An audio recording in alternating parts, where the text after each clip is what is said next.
I guess we can start, Niraj, and people are coming back. So let me introduce Niraj Shah. He is the program manager of the private sector window of the Global Agriculture and Food Security Program. That is a 400 million donor, multi-donor trust fund supported by the governments of Australia, Canada, Japan, Netherlands, UK, and USA. And it is managed by IFC as a blended finance program. Niraj, over to you, and please ask your panel's presenters to join you. Thank you. Yeah. Mr. Tanver Ali, Professor MD Abdul Almin, and MD Taharul Islam Khan. Thank you.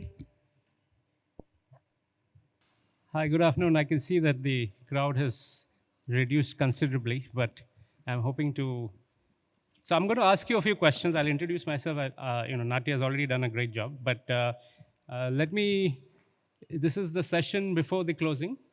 So, and I know everybody is most probably uh, easy trying to digest the food that you've had. So let me ask a simple question, and please humor me as well, panelists. So my first question is there anybody in the room who has not eaten any food or drunk any water today?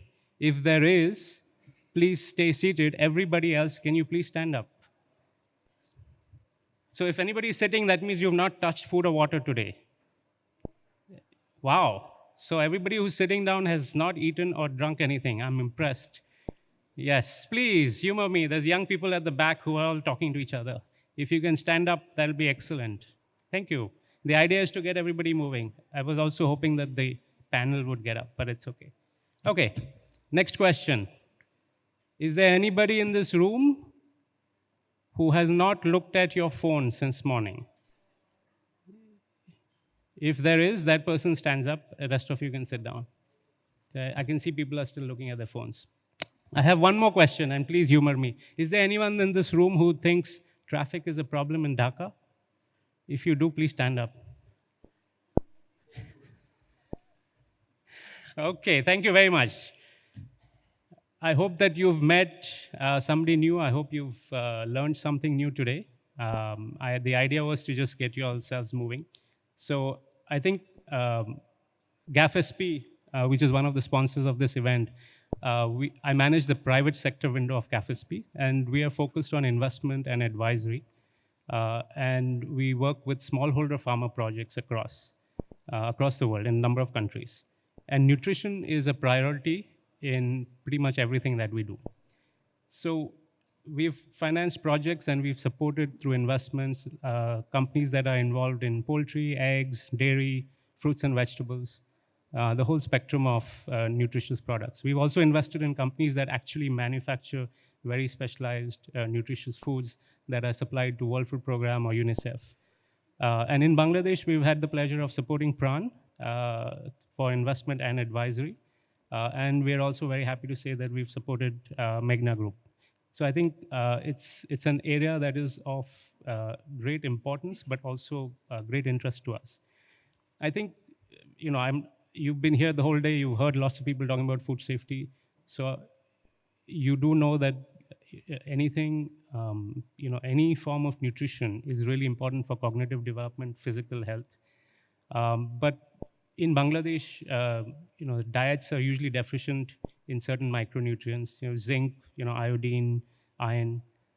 And so I think food fortification is one answer, but I think there are several questions that we could ask, like how can food fortification be practiced? What are the advantages? How can we foster it? And I think when you're trying to answer these questions, you also come across a whole bunch of challenges. And I think one of the things that we're hoping to learn from our esteemed panel today is what are the issues or challenges and opportunities from a both policy as well as a practice perspective, and specifically for the private sector. So, I'm hoping at the end of this session, we'll have some answers in terms of what the private sector and the government of Bangladesh can do to provide nutritious food to consumers. So with that, let me introduce our panelists. I think to my left is Dr. Tahirul Islam Khan, director at the Bangladesh National Nutrition Council. To his left is Dr. Abdul Alim, who's a member of BFSA and on the food industry and production side. To his left is Mr. Syed Alamgir, the CEO of the FMCG division of Meghna Group of Industries. And to his left is Tanveer Ali, founder of Frontiers Nutrition. And to the extreme left is my colleague Tiago Vanceller, who's an international fortification expert with IFC. So I think with that, I'm going to take my seat at the panel, and then let's start. One more clarification. I understand that since we're at the end of the day, we may not have time for Q&A.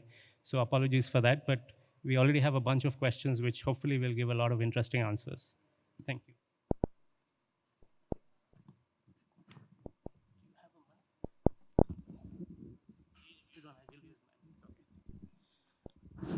Okay, so let me start with Dr. Khan. Welcome. So I think the question, since we are sitting here in Dhaka and we're talking about malnutrition, can you give us a quick overview of the current situation in Bangladesh, especially as it relates to malnutrition on the nutrient front? Thank you very much. Respected panelists and the audience, good afternoon. I want to give my answer by seeing a paper. 2020, in Japan, Honorable Prime Minister, Nutrition for Growth Summit, she committed 12 commitments. Out of that, 6 are nutrition related. That one, reduced childhood stunting, that is presently 31, it should be reached at 25 by 2025. Then prevalence of wasting, present 9.8, it should be reached at less than 7% by 2025. Low birth weight incidence, it should be taken to 10% from 14.8%. Reduce the anemia among women of reproductive age from 30.2 to 21% by 2025. Next, prevalence of undernourishment is 30% to 10%, 5%. That is, I spoke it, the current situation and where we will go by 2025. This is the nutritional status. If we consider micronutrients, that is vitamins and minerals. Vitamins and minerals, if we tell last survey, 2019-20, it was done by 64 districts and solely under 5 children and non-pregnant, non-lactating women. That is vitamin A, 7.2% subclinical level, iron 15% under 5 children, non-pregnant, non-lactating women less than 20%, iodine 30%, zinc 33% under 5 children, non-pregnant, non-lactating women more than 40%, calcium around 40%, vitamin D under 5 children is 40% and adult is 50%, folate 29.7%, lastly vitamin B12 2% only. These are the public health importance micronutrients. And we had a survey on 2012. Based on that survey, we have made a micronutrient control and deficiency strategy 2016 to 2025, and we are happy we have done great job. And that 2012 and now it has been changed, moderately changed in the sense of micronutrients. Next. Thank you very much. This is pretty interesting numbers that you mentioned. And also a little worrying because I think it does say that the nutrition deficiency is quite a bit. But let me move to Dr. Alim. Maybe I'll ask you a different question. So we've been talking about the whole day, food fortification, food safety. So can you define for us what food fortification is and what it isn't? And what is the link with food safety? So how does one affect the other? Thank you. Okay, honorable moderator, panelist, and ladies and gentlemen, assalamu alaikum. Good afternoon. Actually, I am very much delighted to be here today, and that I'm thankful to the organizer to invite me as a panelist. Actually, there are two types of nutrient, macronutrient and micronutrient. Macronutrient, we need more amount, and especially carbohydrate, protein, and fat and oils, and it give us energy. But in Bangladesh, we don't have any lacks or any deficiency. Proteins, we get sufficient amount of protein at this moment, and carbohydrate we have sufficient. We are taking more carbohydrate, and also fat and oils we have taking more. But micronutrient, especially vitamins and minerals, but it is important, but we consume it very little amount. We need very little amount. But in Bangladesh, we have lots of already, we have lots of deficiency, different types of micronutrients we have deficiency. Actually, what is the fortification? Fortification is nothing, but it is adding few nutrient to the food. It's called fortification, and fortifications is, our country faces many deficiency. That is why we are fortified many food products. In Bangladesh, we have two mandatory items. That means the oil, vitamin A fortification in oil, and iodine fortification in salt. It is mandatory, but we have rice fortification. We have any others fortification also, but two are mandatory. And in our country, we have lots of vulnerable people. That means the poor people, and then children, and then pregnant and lactating mother, and also the infant we have. They face this type of problem. That means they face micronutrient problem. That is, we need fortifications. Actually, many way. One of them, fortification is one of them to overcome this situation. We can dietary diversification. If you change the dietary pattern every day or every weeks, you can solve this problem easily. But in our country, our people does not get sufficient fruits and vegetables or any others, that means the food commodities. That is why we eat, our majority people consume rice and rice and rice, every 3 times rice. That means we face this problem. And fortification, it is not only developing countries' problem. Developed country also has the fortification. Europe and then America and Australia, they have oil fortifications and salt fortifications. By this fortification way, we can solve this problem or deficiency like this way. Thank you. So, there was another question, which was like, what is the link Link, with food yes, safety? actually, I forgot that. Yeah, okay. The nutrition and food safety very much close. That means the relation. If you have food, but it is very much nutritious, but not safe, this nutritious food will not come any benefit for your body. That is the things. First you need food safe, and then nutritious. But in our country, our government has strategy self-sufficient of food. That is, everybody will get the food. Now it is available, but our government has taken step to ensure the safety. Safety is a food, that means the safeguard of our body. If you don't maintain the safety, we will not overcome the many difficulties. That is the things, safety and nutrition is very much close related. And I think safety first and then nutrition. Today you have taken many food, but it is not safe. This nutrition will not any benefit to your body. That is why we need safety. That is why food safety, that means food safety authority is working on this on that point.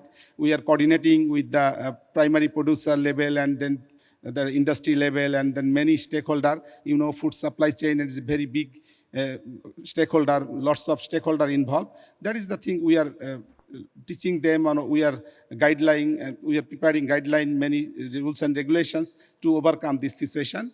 We want to save our food first. Thank you. Thank you so much. I think it does beg the question of whether, should we get safe food or food? And I think you've answered that question. That I think once you move up at a certain level, getting enough food is not enough. It has to be safe as well. Thank you. Let me move to Mr. Alamgir, and the Meghna Group. You're a very diversified group. You're building products, paper, food processing, aviation, pretty wide swathe of products. So, but then, with IFC and GAFSP, we have now got into rice milling. So can you help us understand why you thought it was an investment worth making, and what are the opportunities that you see for the Meghna Group? Yeah, thank you. Good afternoon to everybody.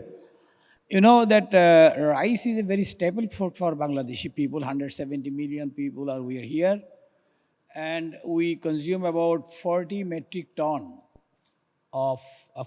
metric ton of rice every year. And these were so far being processed by semi-automatic plants, processors, and husking mills. And as you know, that there is a huge wastage during the process. And therefore, these are actually coming for the automated rice mills. So far in Bangladesh, there are small and big 950 automated rice processing mills. And as you know that this is actually an area where you need to have a lot of focus to get right rice, as Dr. Alim was saying, that safe food. Safe food only will come when you have produced it or processed it safely. Hence, our group is, you know, that in one of the largest conglomerate and a large supplier of food items in Bangladesh. We supply huge quantity of oils to the citizen of Bangladesh. We do soybean oil, mustard oil. We have got a large supply of drinking water in the name of fresh. All are in the name of fresh. We are large supply of sugar, condensed milk, milk powder. We produce spices, noodles, and we have also earlier are supplying aromatic rice. We have got carbonated drinks, atta, wheat products, and also we are the largest company at the moment for refining salt, as the fresh salt. So naturally the question comes for rice. We are large supplier of many pure products, and now why not rice?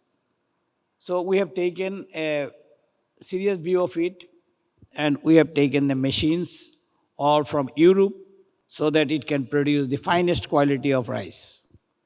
And I can assure you that it will be so fine that each of the grain of rice will be same in length, whatever micromillimeter it is. And there are many fraudulent approaches in the rice. Days are going out. One rice is being cut or sized to make it a different rice. So people has got belief in us. The consumers has got lot of supplies from us, so they know what is Meghna Group.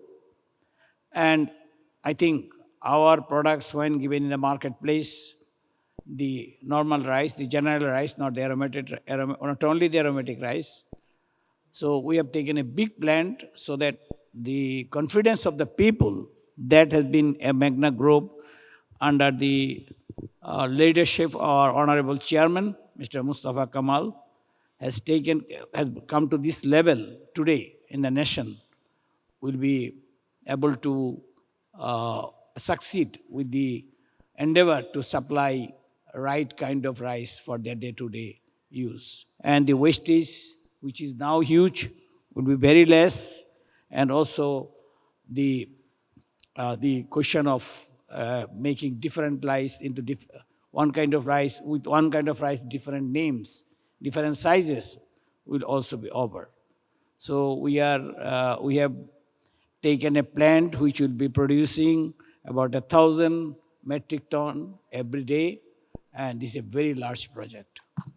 That was the reason why we entered into this business. Then can I just ask a clarifying question? Are you focused on the domestic market or export, or is going to be a combination of You this? know, export was so far closed by the government of Bangladesh. Recently opened, why not? If government allows, now government is allowing, and we are searching for exporting our aromatic rice. Why not? Why it will be available for open for export? Why not trying? Because it will be the best kind of machineries will produce, you know, the finest rices that is available in the world. This can produce anything. Yeah. Thank you. So it's very interesting that Tanvi ended up sitting next to Dr.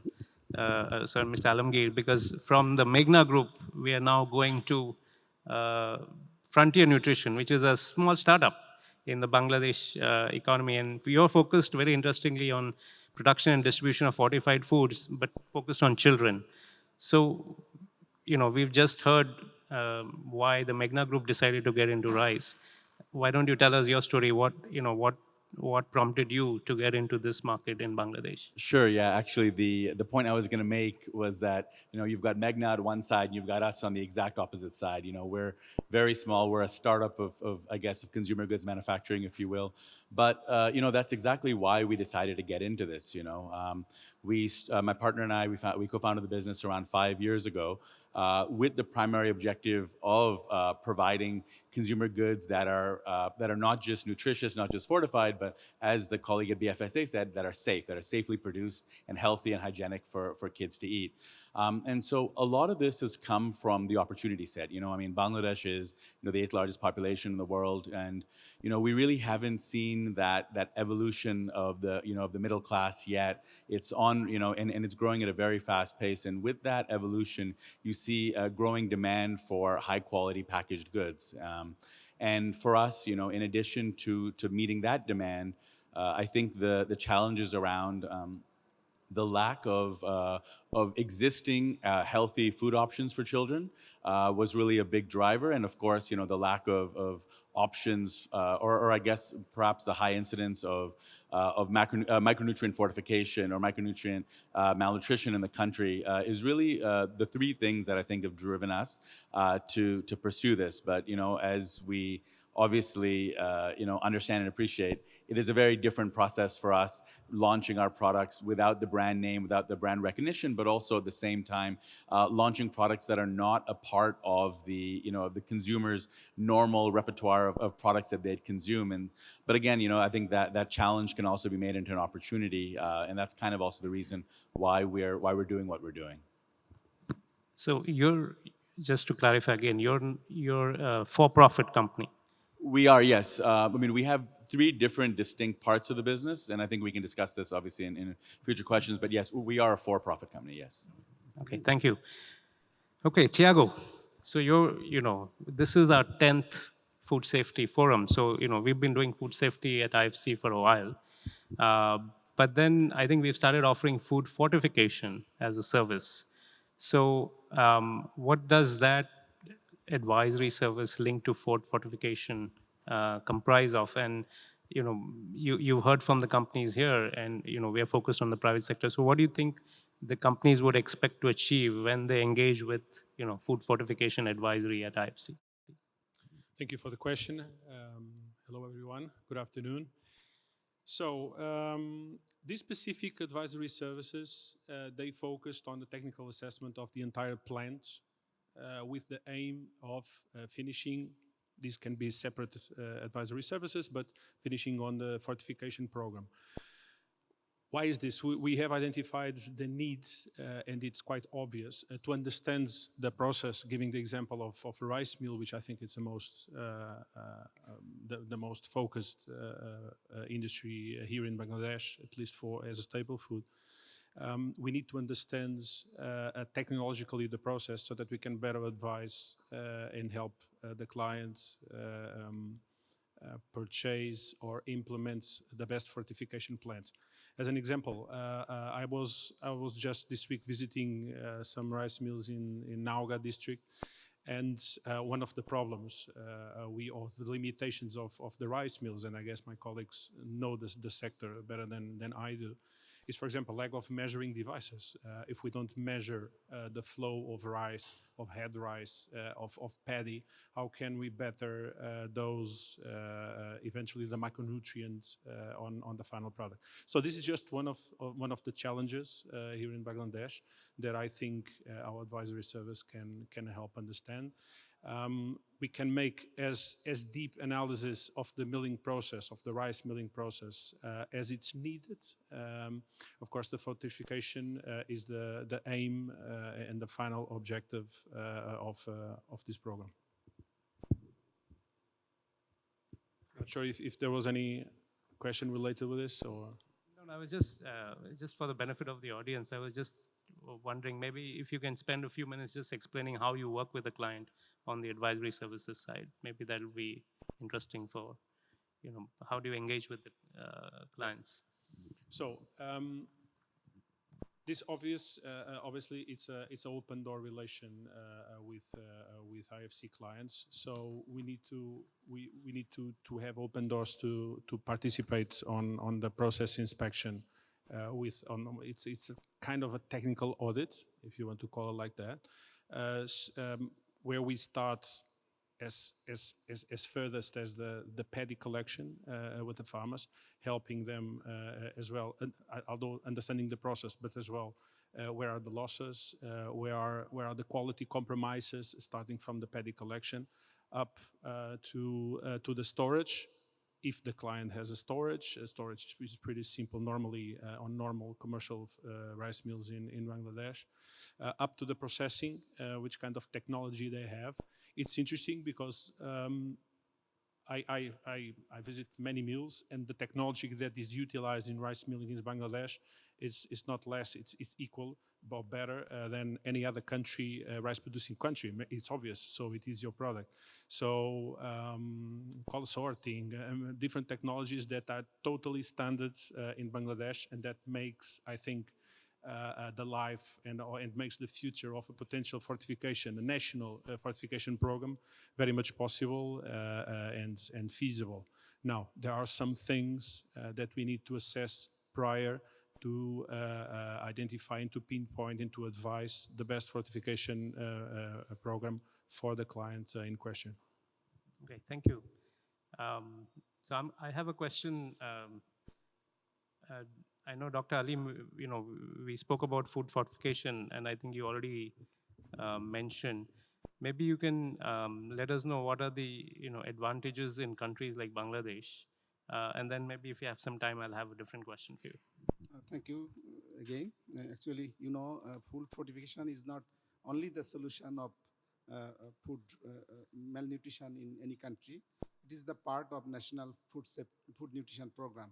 And lots of, that means the way we can solve this problem, that means dietary diversification and supplementation. Sometimes many company produce the supplement food.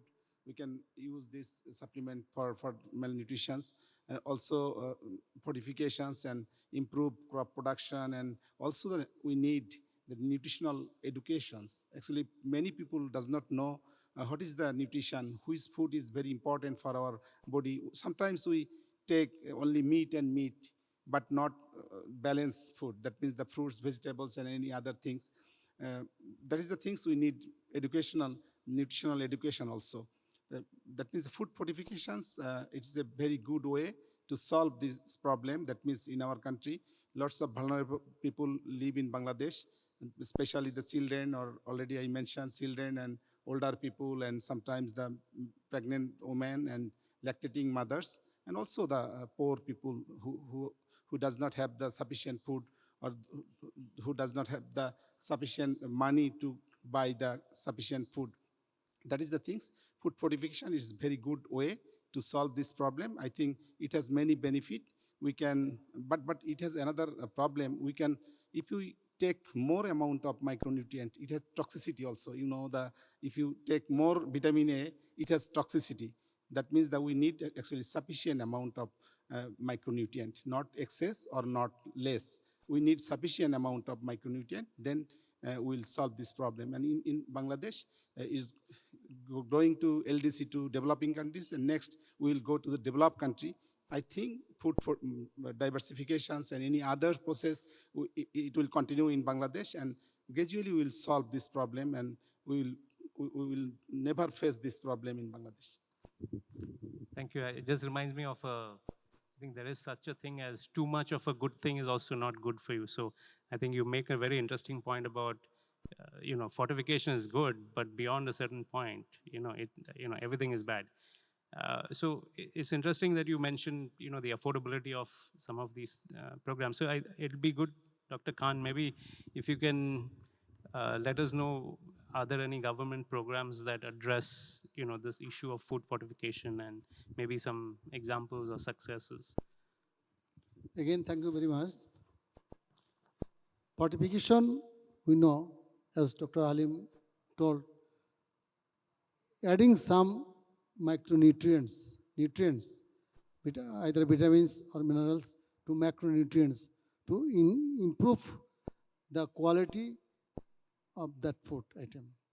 Micronutrients helps us to improve our immunity and to prevent diseases. We can get micronutrients by different ways. By taking specific micronutrients, by taking foods with proper knowledge, and by food fortification. Government has taken the initiative to mitigate the deficiencies of micronutrients since 1989 by adding iodine with salt, and 2013 adding vitamin A with soybean oil, and then periodically, scatteredly, rice fortification with 4 vitamins and 2 minerals: vitamin A, vitamin B1, vitamin B2, vitamin B9, that is folate, and vitamin B12, zinc and iron. But 2 government fortification program, oil fortification and salt iodization, still running with definite law, but rice fortification, sometimes it is going on or sometimes stopped by different reasons. One person from Magna Group told they have many fortification items, fortification products in the market.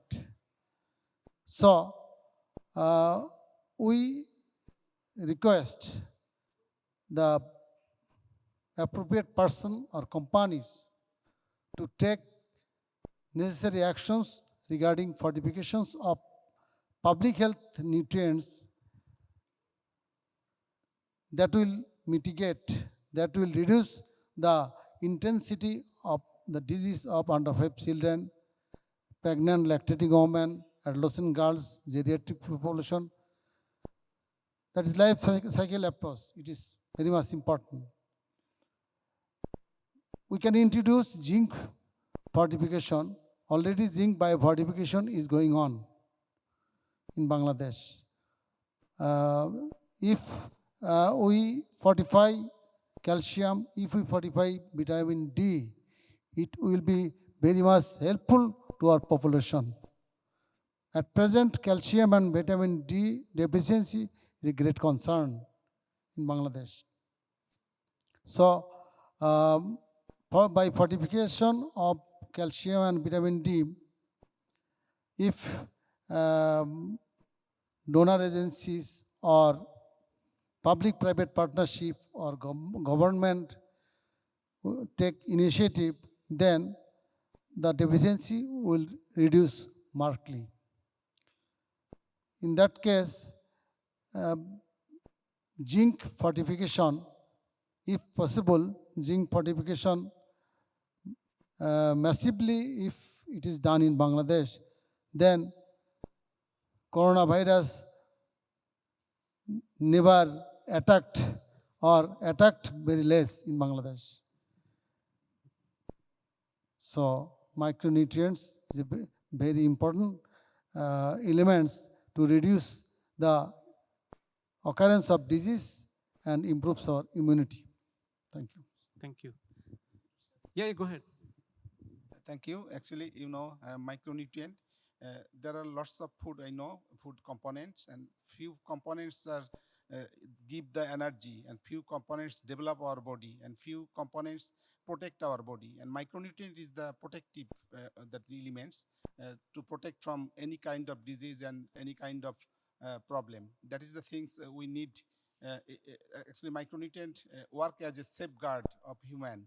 That is the things it is needed, and all countries people, that means around the world, that means that government has taken to save their people. Like this way Bangladesh has that means the vitamin A fortification in well, but many countries vitamin D and E also fortified in well, but in our country it's not mandatory. But if anybody want, they can fortify vitamin D and E also. Thank you. Thank you. I think even eventually it boils down to whether there is a demand and there is a an audience who's willing to pay for it, or if it is if it is supported by donors and governments, of course, then it's a different story. But Dr. Khan raised an important point about public-private partnerships. But let me just going back for a minute to Tanveer. I just wanted to you've been providing Bangladesh families with Hashikushi, yes. Hashikushi. Thank you. Hashikushi. 5 years. How has the journey been? What have you learned? And I think the question is, what advice would you give to other players who might want to enter the fortification business? Again, keeping in mind, I mean, I'm not. You said that there are three parts to your business, so I think it would be interesting to learn how is Right. the for-profit. Yeah. So I'll answer them. I guess that's the second part first. I guess so. The three different types, three different parts of the business are: one is the commercial part of it, where we have our own brands called Hashikushi and NutriPlus, and we launched with this initial product, which is a lentil butter, so almost like a peanut butter, but based on lentils, and then obviously to balance up protein energy ratios, and then with fortification, and then we've expanded to other fortified product ranges, like a fortified saline powder, a fortified Nutella clone, if you will. But every single product in our product range is fortified, right? And we use WFP Codex, I guess, fortification powders, either the 4, the 13, or the 23 micronutrient fortifications is what we use. But the second part of the business is research. So it's to work on primarily trials. So we are doing a PLW, pregnant lactating women trial, in the Rohingya refugee camps right now. We're doing a trial with Johns Hopkins and ICDRB. And the third part of the business is actually contract manufacturing. So, we obviously are a new brand, but we do have a product range which I think is quite attractive to larger players. So, for example, we produce for SMC, for Grameen Danone, our fortified saline powders, which they sell in excess of over 100 tons a month of these powders. And what this does for us from an educational perspective is widen the reach of people's understanding. So it solves for a lot of that education. But going back to the first part of the question, of what can be done or what we can do. So a lot of it does come down to education, and The challenges around that sometimes are, as the micronutrients, as my colleague at BFSA has said, that it's a preventative. The challenge that we have from a commercialization perspective is that sometimes it's very difficult to convince, a family with limited income that they should be, that they should be parting ways with their hard-earned money to buy something that they're not necessarily able to see the benefit of today. And it takes months and quarters and years of fortification to prevent these sort of challenges. I think, again, you can solve a lot of this with education. And, I think there are opportunities if, for example, the government were to undertake either like educational campaigns around fortification or micronutrient fortification or school feeding programs, that do highlight the importance of fortification. I think that can go a long way to solving for some of these challenges. But again, though, for us, we're not selling things that are very expensive. We're actually almost at the same price point as a commercially available unhealthier snack would be available at. And so the cost of fortification, while balancing out RDAs so you're not over fortifying, to ensure that you're not meeting toxicity levels or you're very far away from that, if we're looking at 30 to 40% RDAs for vitamin A, B, zinc, niacin, is not that difficult to do, and it's not that expensive to do. It's more about changing the mindset to consume a product that, for example, may not necessarily have been a part of the product range that they're used to consuming over the last 5 or 10 years of their lives.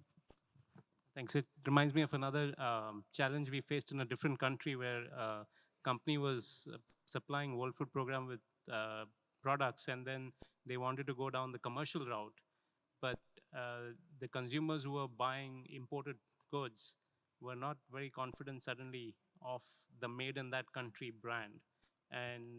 But that product was actually meeting UNICEF and World Food Program standards, but educating the consumers about, even if it's made in your country, it is actually top quality. Yeah, I mean, that's obviously an educational component of it. But I will anecdotally say that, so we do, our products are the only non-commodity products that are registered for sale at the WFP e-voucher shops in the Rohingya refugee camps.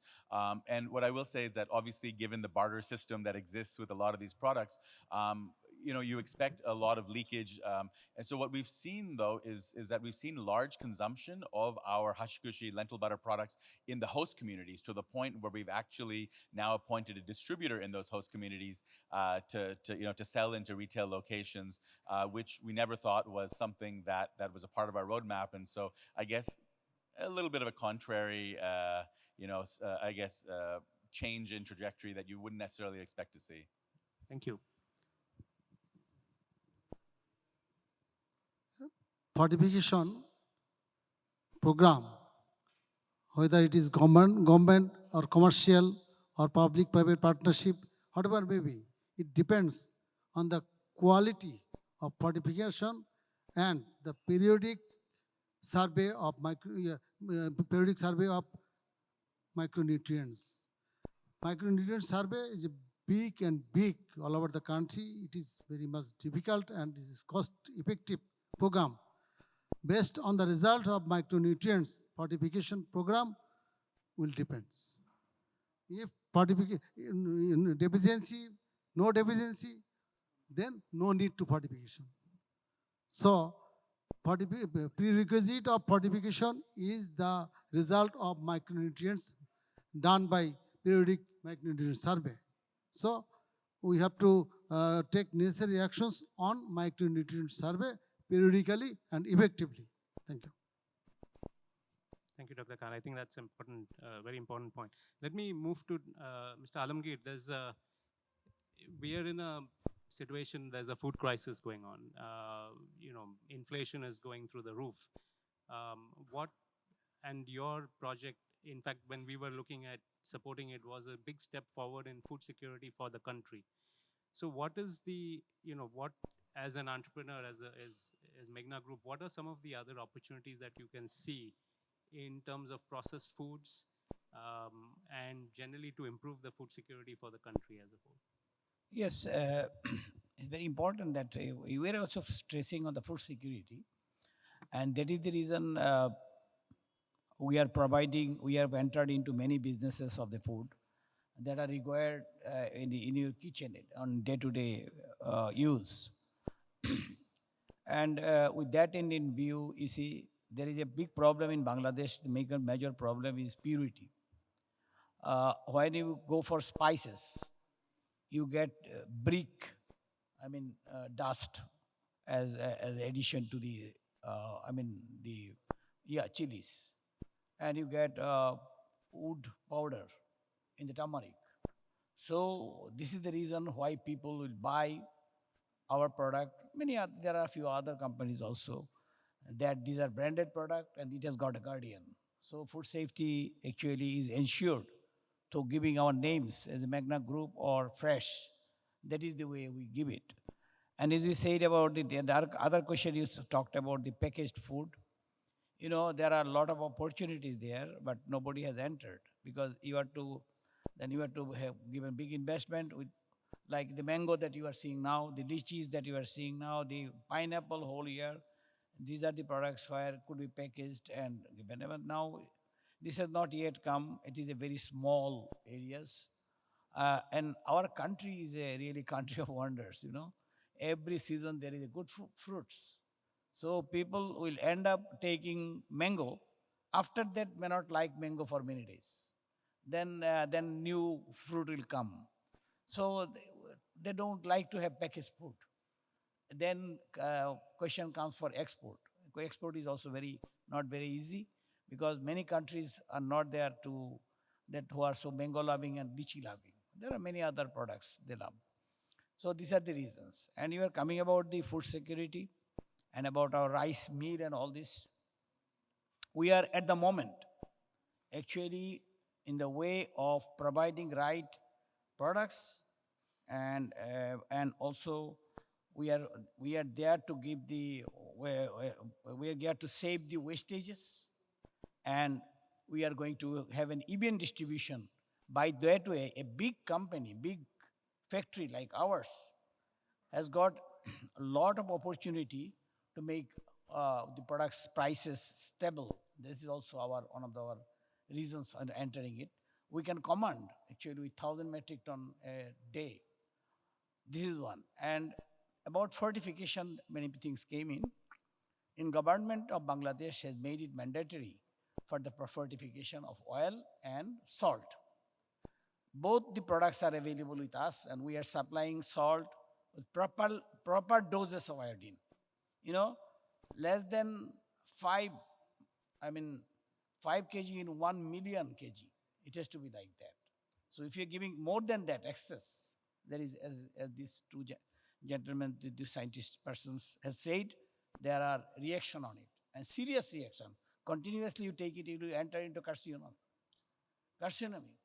If you really continue to take excess iodine whole many years, and if you are taking less than the amount they have prescribed or scientists have prescribed, you are going to get goiter in your. So these are problem. We had been talking about vitamin D. Vitamin D, I'm sure that this two gentlemen knows much better than me, but vitamin D is also excessive vitamin D taking is a big problem. When you have got a vitamin D deficiency, doctor will give you only 2 tablets, which to be taken in a week's apart.